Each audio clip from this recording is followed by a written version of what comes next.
Hello and welcome into UniVerse Touch. This is our very first episode of the brand new show. I have got inspired to share this show with you, and during the stories that you will get to listen, I will be sharing some of the best well kept secrets I have found around my life and around many aspects of life through real life experiences. So today we will start with the very beginnings of how it all started. And in every episode, I will be sharing a very unique part of either my personal story or stories of people I have met along the way. Many of the stories will sound extraordinary, and they actually truly are. I'm not going to be sharing the mundane stories with you here. We're all humans, we all do human things. But there are some moments in my life that are truly beyond what we've been taught it's possible. And these stories can ignite something inside of you to remember that, yes, we are human, but there's also another part of us that is extraordinary. I got inspired to create this show because I truly believe, and I have seen it again and again, that depends on the information that we are connected to and the people that we are in touch with, we tend to see and perceive life very differently. And when we perceive life differently, it tends to behave completely differently than it does for other people. So, practically, being part of these stories, it is a hack.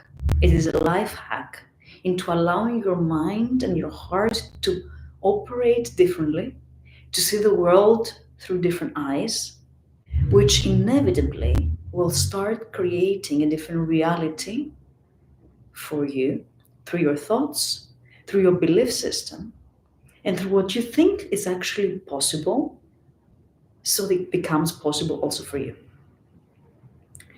So, Universe Touch, it is literally an invitation to allow the magic that this life is, that this universe is, to touch you. So allow yourself to immerse into the stories. Everything that you will hear are real life examples and real life stories. Everything has happened in reality. And see yourself how you will start transforming slowly but steadily to actually be able to see the magic that this life is. So, for the very beginning, for our very first show, I would like to share how it all started for me. To give you a little bit of context, I was born in Greece and raised in Greece, and early on in my 20s, I started traveling. It seems that there was always something inside of me informing me that there is more to life than what I had been taught. And yet, I had no idea what was about to happen. So I started living abroad and I kept changing places and countries to find something that seemed to be missing. And yet, it wasn't in the travels where I started finding the secrets I will share with you. It was through a very different process. So let me take you back there. It is 2016, I believe. Yes, it's 2016. I am living in Brazil, in Rio de Janeiro. I have been hired through a very, very interesting experience that I will not share with you today from a very well paid construction company, which has given me the opportunity to work in a world class stage in terms of construction and architecture. I remember the moment that I receive the contract and the tickets and everything from my future employer. And even though it seemed like perfect, my stomach was tight as an ode. And I remember thinking back then, what will actually happen? This feels like a dream. Just for you to understand a little bit further. Back then, I was living in Brazil for about a year and a half already. I was illegal in Brazil because it was very difficult to get your papers right to live in Brazil unless you had to marry somebody or you had to be hired from a company. And I have gone completely wild and free to explore this country. I loved being there. I was in love.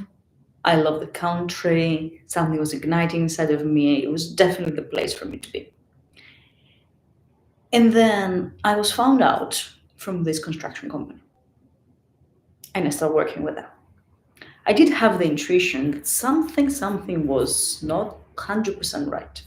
And yet, I started working with them. Fast forward to a year and a half later, we have created the huge building for the Olympic Games. Everything well, kind of according to schedule, but we delivered everything. Everybody was really happy. And I was lost beyond comprehension. So, what was a dream a year and a half ago has very fast transformed into a bit of a nightmare. I had lost myself. I was stressed beyond what you can ever imagine. You literally couldn't really talk to me. I didn't really know what was this thing all about. I was confused because it seemed to be that was the pinnacle, that was the greatest thing that can happen to me. And then soon after, a year and a half later, after, I was miserable. I was deeply, deeply unhappy. I didn't know why I was there. I didn't know what was happening. So I decided, I don't know if I actually decided, I'm not sure if that's the correct word. Something inside of me informed me that you have to make yourself happy. And I had no idea how. But I started searching. The interesting part in that is that the way this information came to me was not through my experience. Nobody that I knew back then has done such a path. Nobody has taken such a step.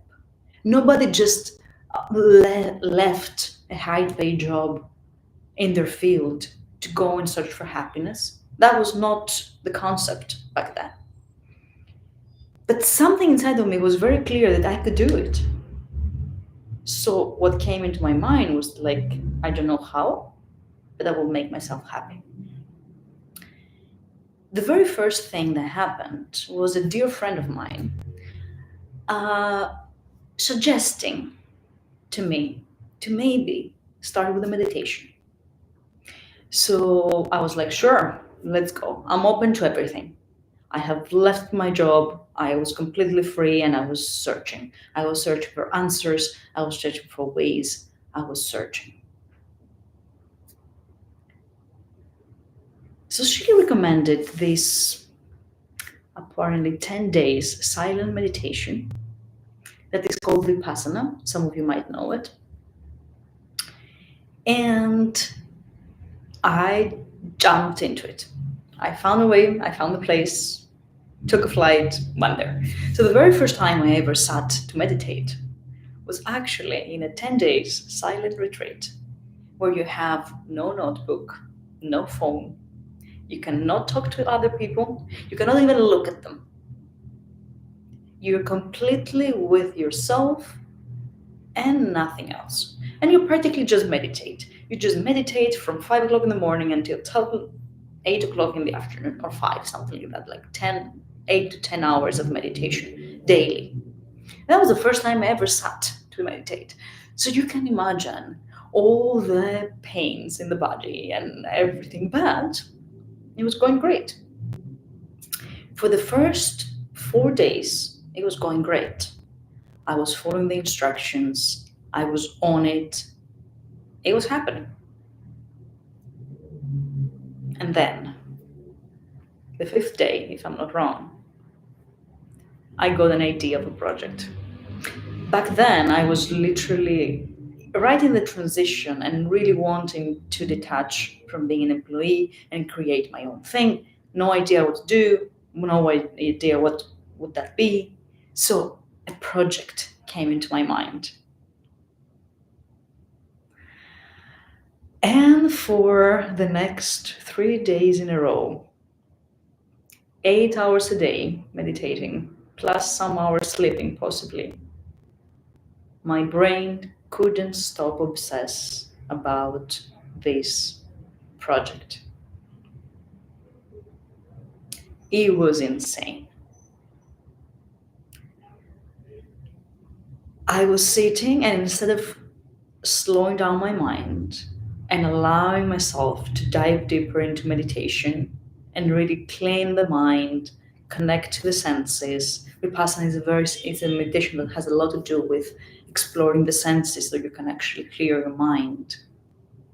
I was instead obsessing about the project because my mind was trying to grasp on it, right? I couldn't write it down. I couldn't do a voice note. Couldn't even discuss it with anybody. So my mind was like, oh my God, we'll lose this thing. And that will be our end, the most precious thing. Let's hold it.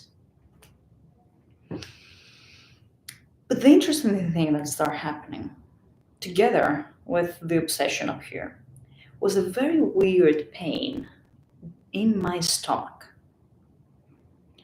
And it was a pain that was like a heaviness. It was definitely not from the food, because I would sleep and wake up and still have this weird pain for 3 days in a row, which is very unusual for me. And it will just continue. So we are now in day number 7. We have 3 days to go. And I'm sitting there obsessing about the project, which I don't even remember anymore what it is, by the way. Like, literally, I think I will have to try to recall that.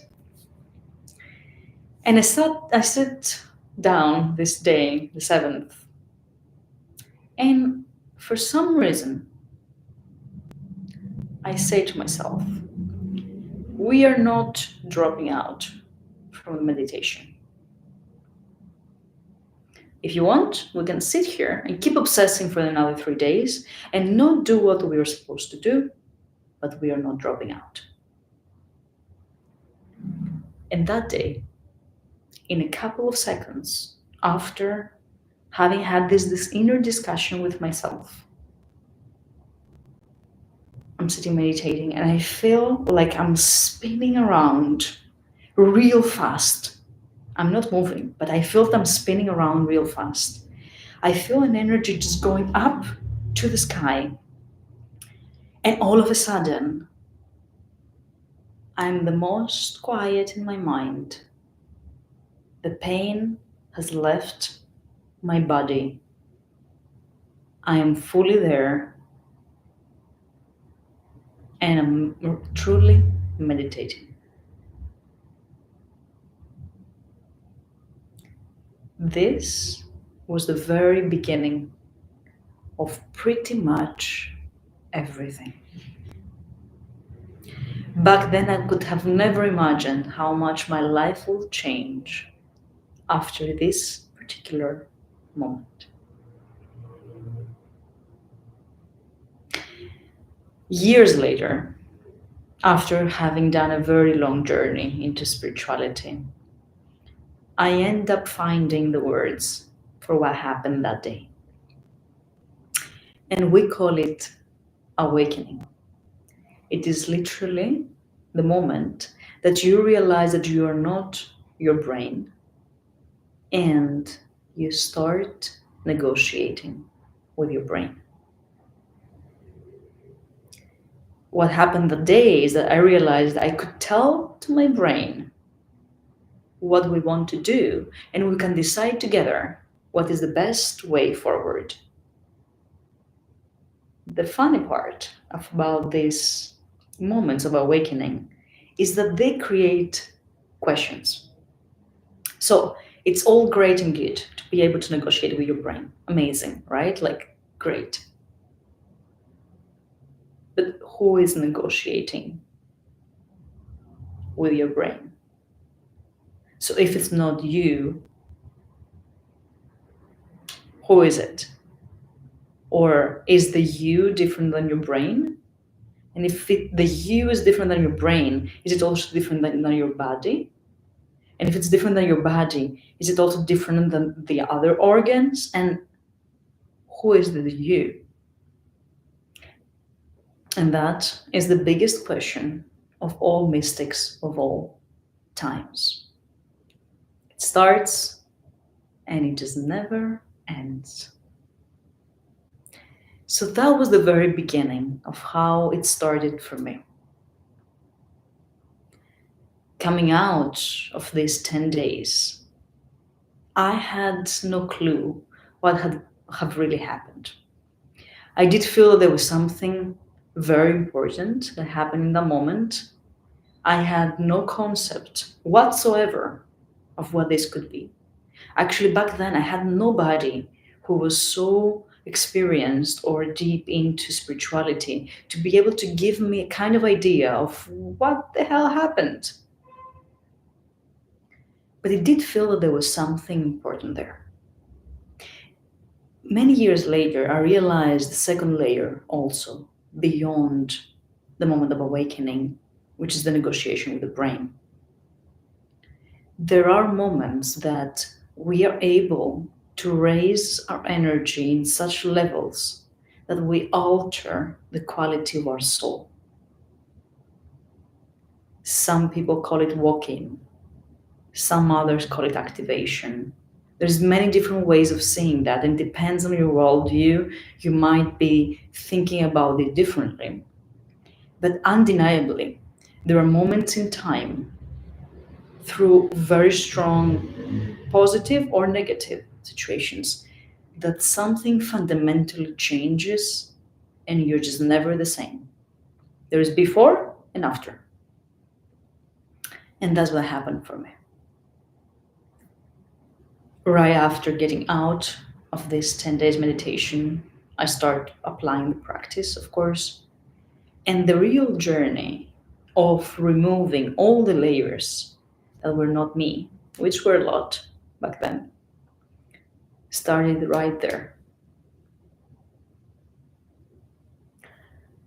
I will take another time to share with you the second stage, which is the dark night of the soul, because I really want to dive a little bit deeper into what happened in this very first stage. There was a sequence of events that one followed each other for that to happen, and I had very little control over them. I did follow them, but have we ever go back to wonder who was informing me, why they were informing me, what happened there, right? So let's dive into that. The very first moment that creates all of this sequence was actually the moment that I was found from this construction company. And the illusion that this is the dream, the perfect job. And this was an illusion that was very well designed for the level of awareness I had back in the days. It truly felt as if it was everything I was calling in. It would give me a visa in Brazil. It would allow me to work in a high level, high achieving environment. I was always very ambitious. It would give me an amazing salary. It will even give me an apartment, a new apartment in Rio, amazing colleagues, travel around the world, everything, right? And back then, that was my checklist of like, okay, the dream job looks like that. So there was something that was designed to let me enter this field of this job. And what is very prominent when you look back is that without that, the story would have been very different. I might have still got into the stage that I got. We actually don't know that, but it wouldn't have been so fast, precise, and such a pressuring need to change something. So, first was literally this occasion that happened out of nowhere, and the circumstances of that happening were really, really, really weird. So, that didn't happen from any traditional job searching. That didn't happen from me finding the company or knowing them or anything that will make sense. That truly happened out of nowhere. It was one of the most weird leaps I have ever done in my life, and I have done a lot of them. I was one of them. So that happened out of what I will call now prayer. I wouldn't call it a prayer back then. Let's just be clear, right? Back then it was like oh my God, I just cannot do that anymore. I just cannot. Because I have searched so much for jobs, both in Costa Rica and in Brazil, as an independent architect. I was done. I was truly deeply done. I couldn't do that anymore. So I actually remember just sitting and saying, like, my job is finishing. I need to find something. I obviously cannot sustain myself without money. I just cannot do that anymore. May something happen so I don't need to search for a job anymore. And then, a few days later, I found this message. Hi, I am XYZ, I don't want to say the name. We're a construction company from Greece. We are searching for somebody who is either an architect or an engineer and speaks Greek and Portuguese. That was me back then. I look at the message and I'm like, is that a scam? It's probably a scam because I'm not searching actively for a job.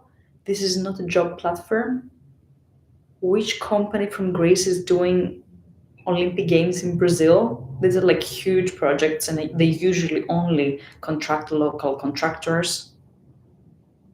And which serious company is searching for employees in a networking platform? They don't have their own people.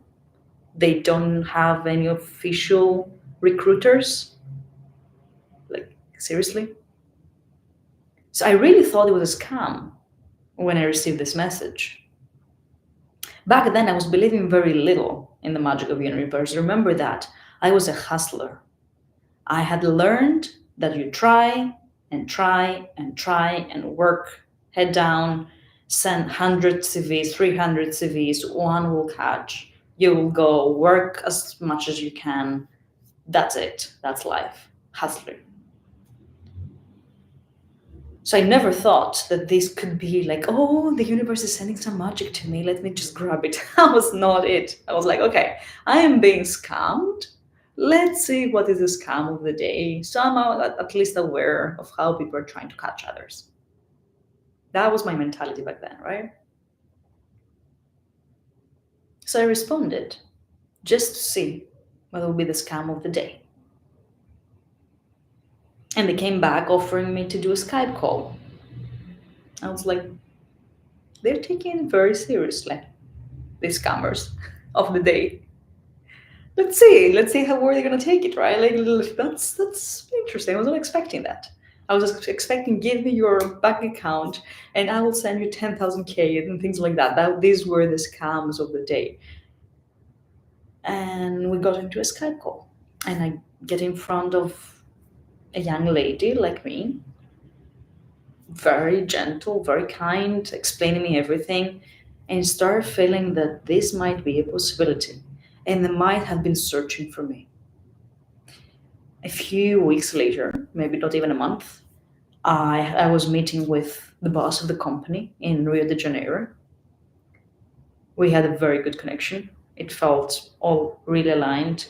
And a few weeks later, I'm in my balcony receiving that contract that felt like the dream and having the knot in my stomach, right?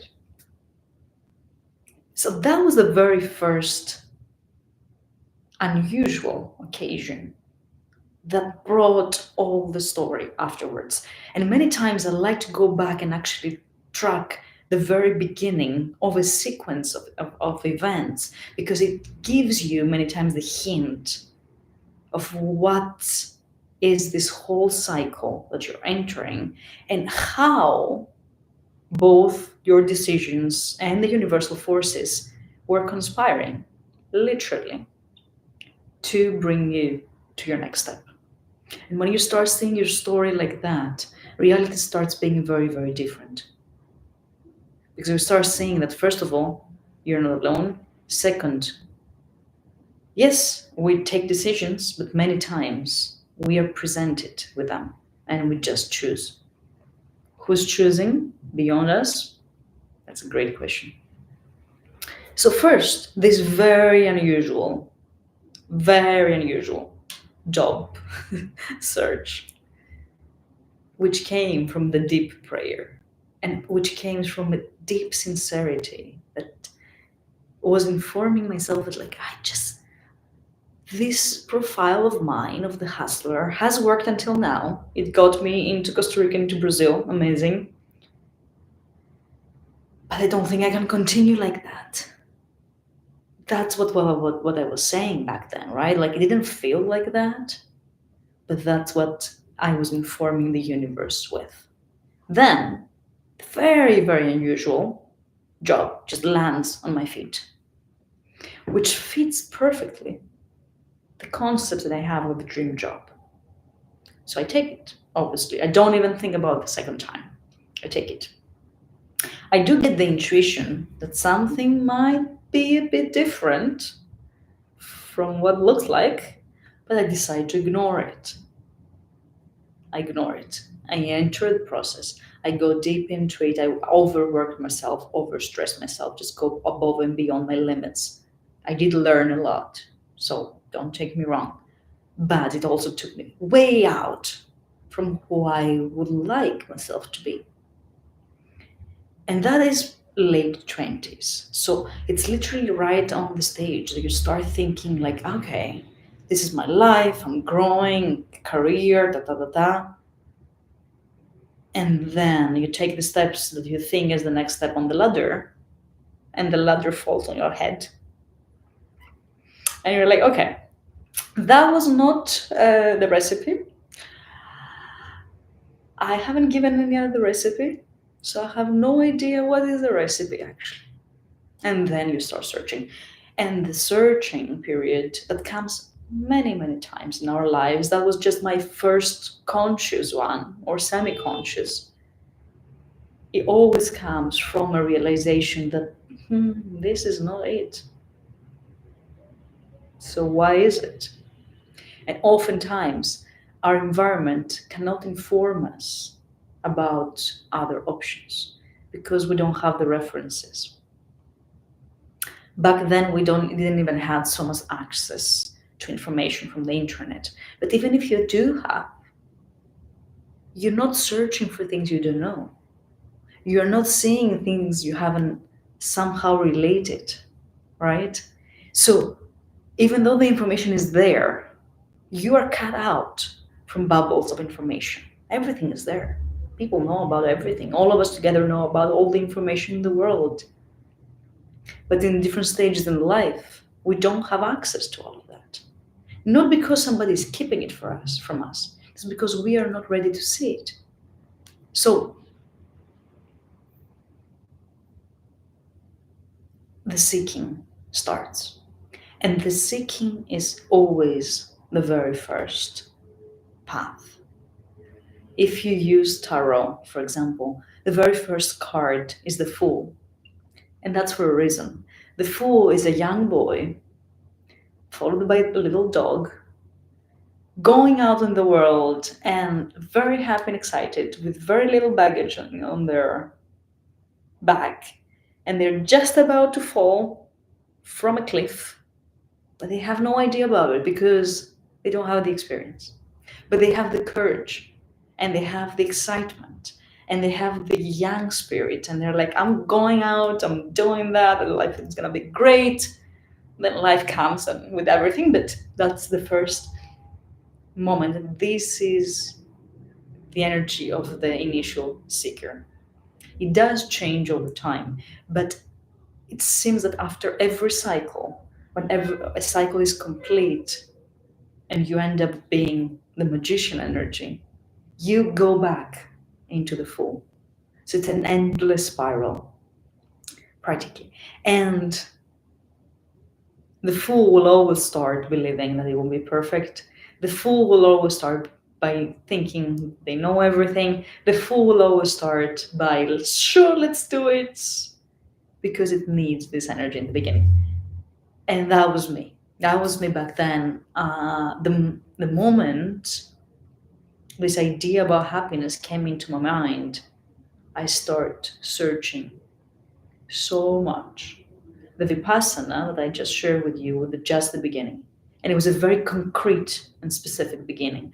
But there were innumerous practices, learnings, courses, activations, initiations that happened after, because literally I was doing everything.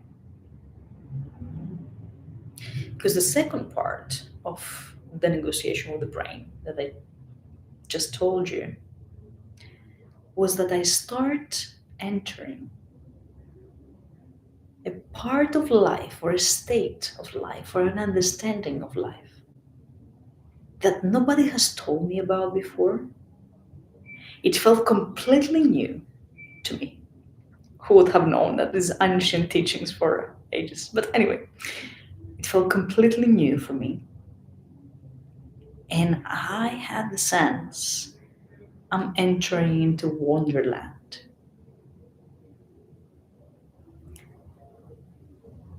So the word universe started coming to me already since these very early stages. It will take years until it actually becomes one of my hashtags and mottos. But I remember feeling as if I'm a small child again in a candy shop. Because the idea was like, if I can negotiate with my brain, first of all, let's just continue negotiating, see how it goes. So, can I tell you to stop and you just stop? Oh, you do? Oh, great, amazing. Can I tell you to think about something and you can just switch on and go? Hmm, you do. And then I tell you to stop and you stop? Amazing. Pretty good. But then I was like, if I can do that with my brain, can I do other things? What other things can I do? What is out there? And there started the whole game about our brain, our heart, our gut, skin, the environment, the countries that we live, even the water that we drink, actually affects the whole system here and allows it to either connect to more information or disconnect from specific or more information. We call it biohacking. You will probably know this word. And that means practically going and realizing that this that you have inside here, or maybe not, there are studies that show that the brain is way more than what is inside our skull, can shape and be shaped from the environment. And there, the real game starts. Because once you have realized that, you want to play with reality. You understand that you can do so many more things that you've been told, and you just go out and start playing full on. And that was for me the very beginning. After the awakening, after feeling that I have entered this new world, it was a state of bliss. It didn't last for very long because very soon you will start encountering all of the lies and all of the labels that have been capturing you for so many years. And you start getting angry with yourself. But the very first stage is like, what? We're in paradise. Everything can happen, everything is possible. I'm learning new things. It's a whole new world. Like, can do so many things. I'm a superhuman. Let's face it. That's the first stage. And it's a beautiful stage. So I think we will go towards the end of today's show. Mostly because I had to change the link, and many of you might not be able to catch this live. So I'd love you to catch it on the recording. On the next episode, we will go into the second stage, which many call it the dark night of the soul. I'm not sure if I love this definition, but it does feel very dark and very deep. That's for sure. And that's always the stage after the da-da-da, life is different. It's beautiful things. The universe is inviting you. And then you go into, yep, there is up there, but there is also down there. So let's just dive. So in the next episode, I'll take you into the depths, the second stage, which is a bit less glorious, but is also super important. And again, it does happen all the time. Every time you will have a new awakening, you will go again into the stages. So it doesn't matter if you have had your first awakening 20, 30, 50 years ago, if you're having it now, if you had it during COVID, or if you didn't have it yet, you can already know that these stages will keep repeating because it is a pathway of the soul and it happens all the time. So, stage after stage, that will be the first part of our show. I'll take you into the pathway as far as I know it, because I'm also in it full on, so that we start exchanging stories. So, if you get inspired by my story and you would like to share yours, please do so. Share as many details as you want. Comment under this video. Tell us how was it for you the beginning. I know that the more we share common stories, the more we find the patterns. Because there's always something similar and something different when we share our stories. So in my story, you will find some similarities with yours and you will find some differences. And that's exactly the point of humanity. We've been given the same archetypal soul journey, the awakening, let's call it like that, for this particular story. But it looks a little bit different from each one of us because it's a different type of experiencing life. And it is uniquely yours in the form, but in the essence, it's exactly the same thing. So it is both beautiful to understand the commonalities, but also how you have been experiencing it and why experiencing it from this angle has supported you, especially you, because it is designed for you to grow where you're supposed to go. So the core is always the same, the reason is always the same, but the way is different. And that's exactly where stories come in.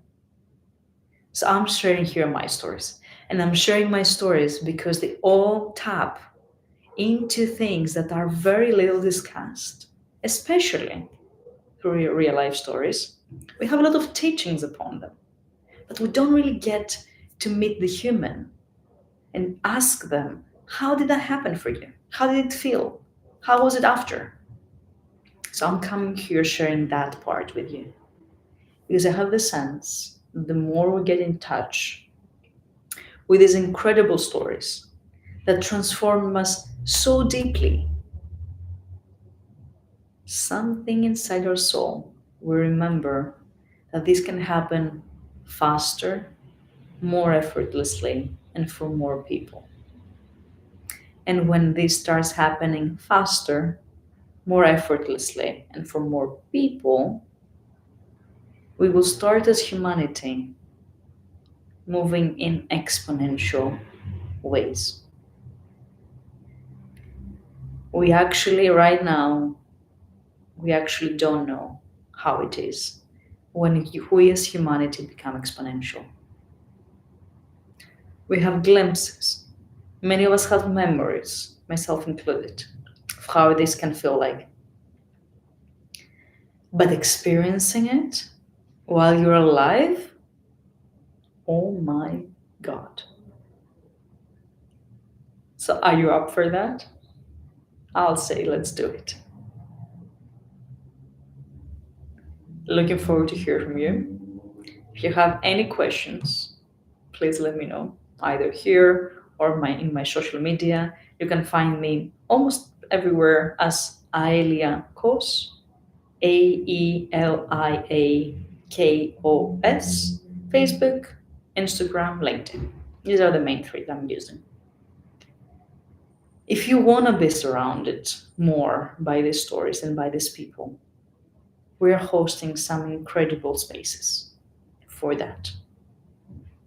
Funnily enough, it is called the UniVerse. And it is coming in the form of a private club.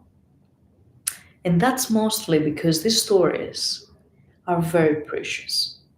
And some of us, like myself, do have the mission to share them more publicly, in this show, for example. But not everybody has the same mission. They do create, though, incredible results in activating each other into remembering their soul. And that is just extraordinary. So I love creating these spaces where this can happen. I love fostering them into reality. It's a very particular and energetic design that is necessary for that. And it does require a very high selection of people. Not for any other reason, but because what we believe will end up affecting the whole group. So if we have experienced extraordinary stories like the one I just shared with you, we know that this is possible. So we're holding inside of us the potentiality of that happening also for others. It's a reality for us? Sure, why not for others? If we haven't experienced that yet, it's very possible to limit also what we believe the others can do. And despite believing that we are separate and each one is doing their own thing, when you're in a group, depends on the common beliefs, you will end up behaving differently. So that's the real reason why most of my spaces lately are of high selection. There is easier ways, there's more advanced ways, depends on your capacity and your time and your finances. But the most important thing is that you have to be somebody who has touched the universe or has allowed the universe to touch you. So thank you so much for being here. Thank you for listening. Thank you for allowing yourself to expand in such a way. I can't wait to share the rest of the story. It is beyond. It will happen again next Thursday at the same time. So that's 7 p.m. Central European time. If you are in another time zone, you can always go to my YouTube channel and subscribe. So it actually notifies you when I'm going live. Because sometimes it might be difficult to know the exact time. Or you just check in the app on your phone for 7 p.m. Central European time. If by any chance you would like to be informed by email or any other form, do let me know. We do have an emailing list and we will be informing about the show for the weekly sessions. For everything else, I'm here, I'm available. I have experienced what I did teach, and I am so glad to pass it on in any and all possible ways. Thank you for joining the Universe Touch, and I'll see you next week.